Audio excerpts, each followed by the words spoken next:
Hi, I'm Vicky Ann, Director and Founder of Creative Recruiters. My special guest this week is Andrew Ashton. Andrew is one of Australia's preeminent, highly awarded, esteemed and revered designers. Andrew, welcome to the Creative Studio Insider podcast. Hi, everyone. Thanks for the invitation, Vicky. I hope you're well. Andrew, I'm sure a lot of people know who you are, but they won't necessarily know your story. Can you share with us why you became a creative and what your career journey highlights have been along the way? Yeah, okay. I started in 1989 before the internet, or the internet had just come out. I'm traditionally trained. I've worked for people. I've started small design companies that became big design companies, and we sold it out to an international group. I've worked on big brands. I've worked on small brands. I've worked with people like Dame Elizabeth Murdoch. I've worked with agencies like Re and Round. I've won lots of awards, which I'm really grateful for. And I fell into my career, quite literally. I had no idea what I was going to do when I left school. So I feel very blessed. You must have had some talent, surely, that your teachers noticed. No, I wanted to be a lawyer. So, the truth known, I did. I did all at school. That's all I did. I did work experience in a law firm. And a friend introduced me to graphics, and I got into the course, and he didn't. And I just loved it. I've loved it ever since. So I just feel very blessed. I have to say, I feel like I'm here on borrowed time. You've had an enviable career, and we could sit here and talk about it for hours, but today we're actually here to talk about your Powerhouse program. What inspired you to develop it? What is it, and what inspired you to develop it? Okay, well, Powerhouse is an in-house mentoring program that I developed last year, and it happened near a swimming pool in Ballina. The moon was above, and I kind of questioned how could communication design and creativity make the biggest difference in our community. And I asked deeper and deeper into that question and got to the end point that there's more graphic design and more communication design happening now than ever, but it's the vast majority of it is created in in-house settings. So I wanted to develop a program in and around coaching and mentoring in-house crews to be like the studios that I've trained and developed in over the time. Yeah, well, I think that there'll be a lot of people listening today whose ears will have pricked up, because I'm not too sure that that's ever been available before to in-house studios.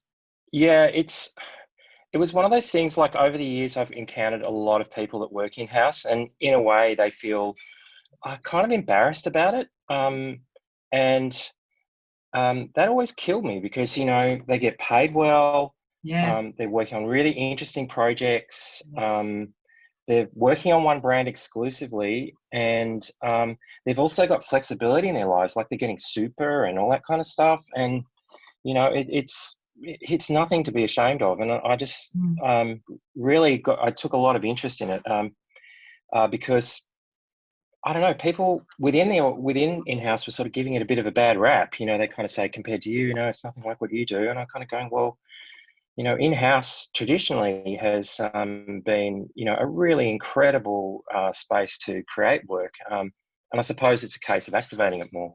Yeah. Why have in-house creative studios influenced your vision for the future?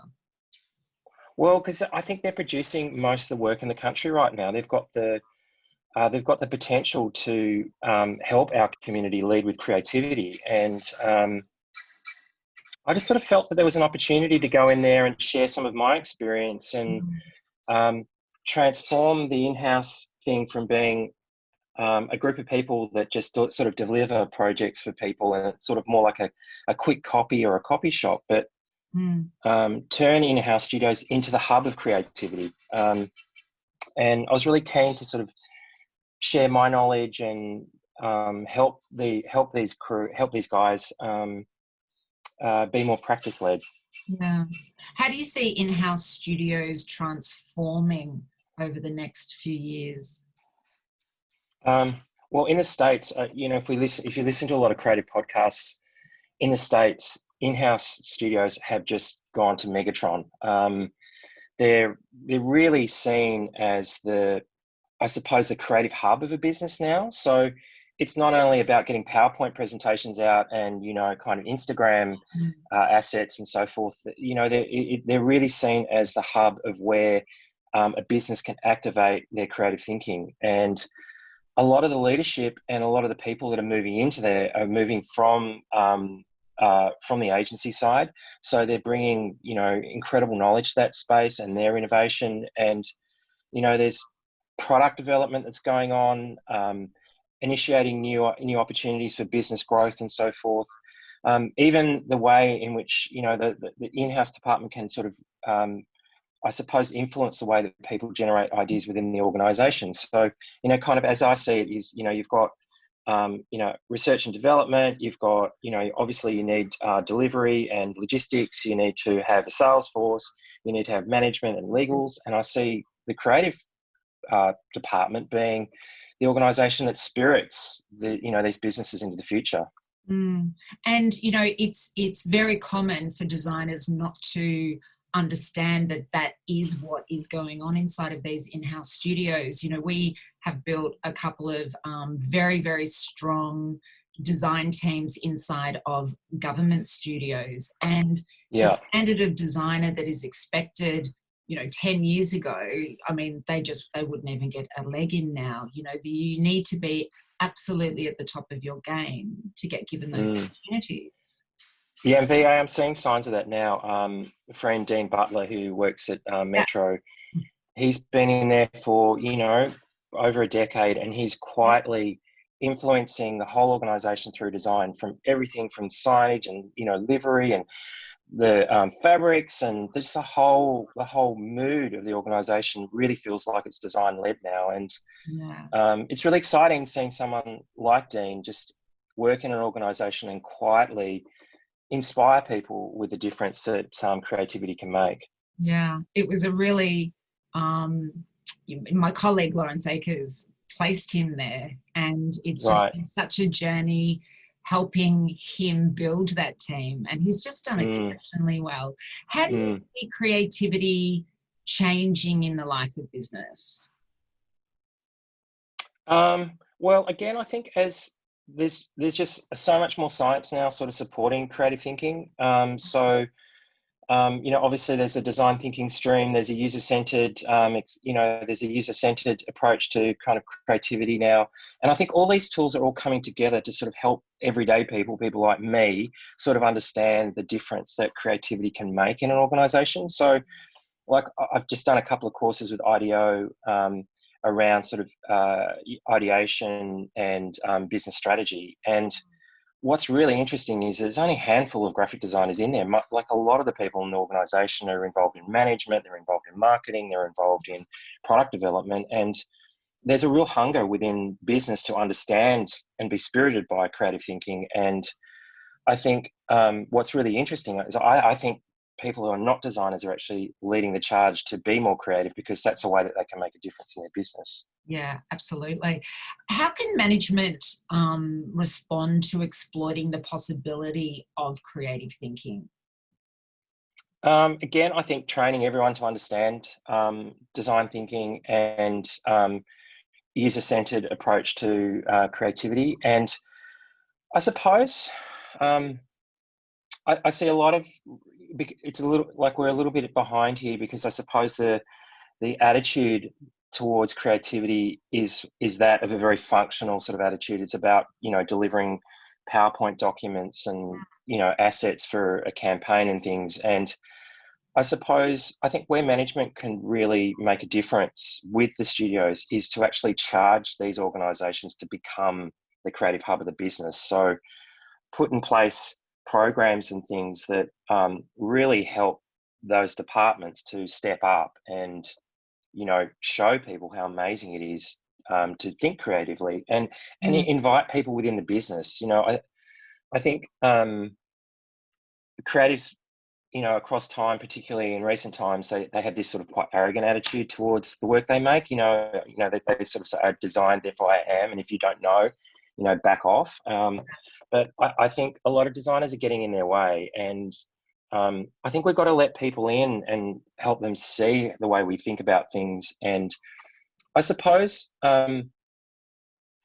see the opportunity in collaborating with people like us. So I think, what I've known when I did some work with MYB early this year, the in-house department was really keen to, jump into the next phase, but the resistance was the upper management who just saw, the in-house team as just people that produce PowerPoints. So I suppose if there's a little bit more, I think if the departments are given more rope and more opportunity to share what they do with the rest of the organisation, I think it will, inspire people. I suppose it's a little bit like walking around any area that's creativity. Like I'm just up in Sydney at the moment, and you can see where a creative community is activated, and it's very attractive to people. People want to have coffee there, have drinks, shop, hang out, and I'd invite management to sort of create this opportunity within the business where, really show, put on their sleeves their creative assets and their creative people, and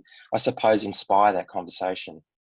Who is it more often than not led by inside of a company that is kind of deciding to build that in-house capability? Is it the head of marketing? Who is it? I think it's from the very top down. A lot of the podcasts I've listened to, like there was this one I was listening to from the gentleman that started Chobani, the dairy company in the States.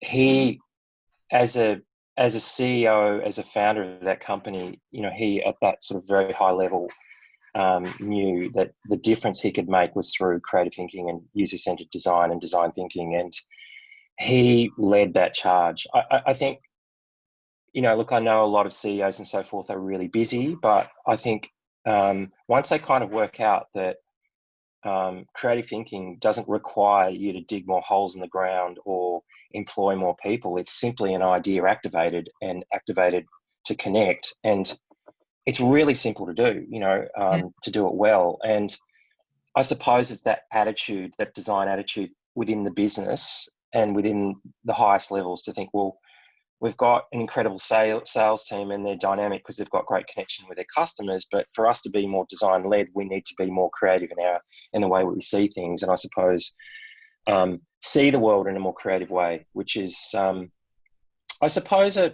bit of a barrier for a lot of people because they think it's, they're hanging out in garrets and, looking at art and all that kind of stuff. But it's really just being more imaginative about, what their business could be, and saying what if, because, what if doesn't cost you anything, whereas I think there's this real fear of going what if because they think, oh God, it might cost us something. But great thing about design thinking, a lot of ideas exist and, they don't have to be executed, but it's the, I suppose, the play and the investigation and the inquiry around creativity, which is just incredibly healthy. What do you imagine the role of the in-house studio across that sort of corporate and government agency space?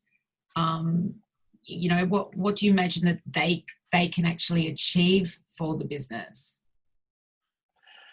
I think if studios are set up in a way, because, from the way I kind of mentor people, the studio is at the heart is the home of a creative. It's where your references is, it's where your ideas come from. It's this environment you create that helps you make work. And with the coaching, and look, I haven't had the chance to act it out because there's this resistance to change internal spaces, but I really felt like the in-house studio should almost be like this, amazing shop. You come in and people are working and they're surrounded by all their influences and there's things to interact with. There's spaces to talk to people about work. And I suppose there's, I can see a dog in the background. So cute. I know. The dog's in the background. I've got two and I was just thinking that you can probably hear one of them snoring. That's so nice. Yeah, no, it's a space where people can come and collaborate and talk about ideas, and I suppose really get in that mode of thinking big about things and then, kind of executing with the detail. So, I really see the studio as being almost like a shop, for the rest of the business to come in and be inspired about what the business could be. So let's go back to the Powerhouse program. For those who are listening, what's its structure, or perhaps you could share a case study just so that we can understand the value of the Powerhouse program? Yeah. I keep the groups quite tight, so it can be up to 6 people. We all get workbooks and so forth. And there's 3 sessions that I work through across 3 morning sessions, 3 separate sessions. It's really hard to get people together, so I like to sort of start at 8, finish at midday. Jobs can get done. Yeah. But the first thing is about writing, because a lot of creatives are not great with writing, and I've got a couple of tools in place where designers can activate writing more in their practices, and they, using this sort of style of writing, these tools in writing, in expressing ideas rapidly. So that's the first session, and it's a lot of fun. It's really dynamic and really fast. Yeah. The second session is about ideation, and a lot of creatives have problems with generating ideas and so forth. It seems to be the sort of stonewall that most people have. Again, I've got several tools I use to help people ideate more, but also I've got this other tool called the MAT, as in Matt Damon, and it's a collaboration tool. So collaboration is a really big part of the way that I see the future being cast, and really helping organisations see the power of working together as teams and the power of we rather than me. So there's a few very rapid collaboration tools I put in place. Yeah. And then the last session is about practice. And that's a more deeper sort of investigation of who you are as a creative and what it is that got you there in the first place and where do you want to go with it. So what I do is I break that all down into its most basic components and help the participants understand their practice, because most of them live in this thing which I call showcase, which is the output of work and the manifestation of it being, whether it is through physical work, through an expression, through, an exhibition or whatever. I call that showcase. And a lot of designers live in there, but they've got the rest of their practice, why they got in there, what's their inquiry, what's their materials, what's their technology, what's their purpose. None of that's benchmarked. So, they tend to sort of, wander around wondering what the hell they are until they get to my age and go, oh, that's my practice. So I suppose it's really about helping the individuals see where their strengths and weaknesses are and benchmark so that they can be more active about the sorts of work they want to create and have more purpose around it. So creative studio managers and their team are obviously the target, but the creative services manager is more often than not tied to their expenses. They're not the decision maker when it comes to purchasing. Yeah. What's the one thing that you think they could say to whoever they report to, whether it's the CEO or the head of marketing or whoever? What's that one thing that you think that they could say that would influence them to explore the Powerhouse course? I think it's all about retaining team. A lot of people within, I think that's when I was doing research about in-house teams, one of the big dramas within in-house is retaining and attracting good people. And I suppose this program really helps everyone be better at what they do, create, work together more as teams, but also have a real understanding of them as an individual and where they can make a difference. It's crazy. I've seen so many over years, because I've been doing this for 30 plus years now. And you've seen it too, VA. People get burnt out.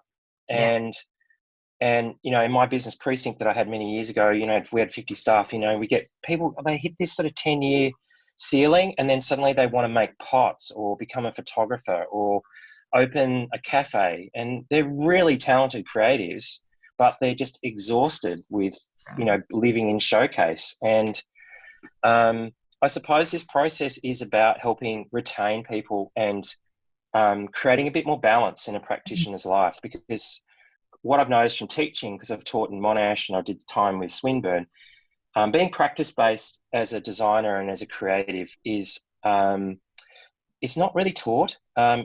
Artists are taught it, architects are taught it, writers are taught it. And if you talk to any artist, they go practice, practice, practice. That's all they talk about. But if you talk to a graphic designer, they tend to be very studio fit, but they don't really understand why they are, And I suppose when you feed all those aspects of your practice, there's just much more satisfaction. You enjoy your work more.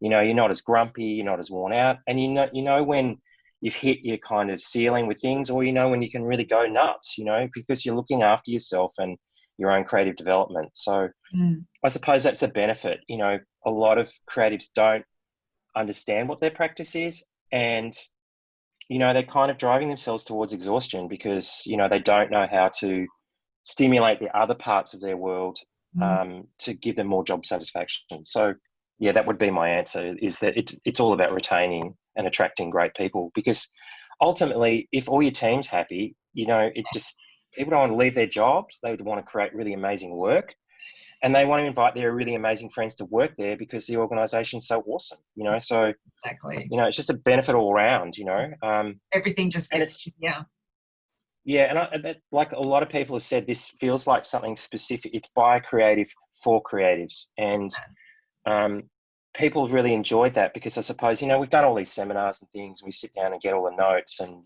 get all excited, and we start walking on fire and all that kind of stuff. But, it is very kind of removed from what, the day-to-day of being in the studio. So my thing is really centered around creative practice and studios and studio life and being a creative. Yeah. Well, to all of our podcast listeners, I know that you'll more than likely want to get in touch with Andrew to explore the Powerhouse program a wee bit further. Please feel free to DM me in the social app, or email me directly, and I can share your details for you, Andrew. No problem. Really kind. Thank you. No, you're welcome. It's incredibly interesting, and I think it's a much needed program for our sector that I think will truly elevate our creative community. So I'm absolutely thrilled you could join me today.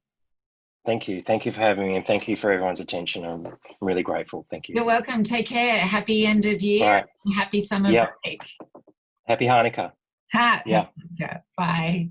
Bye.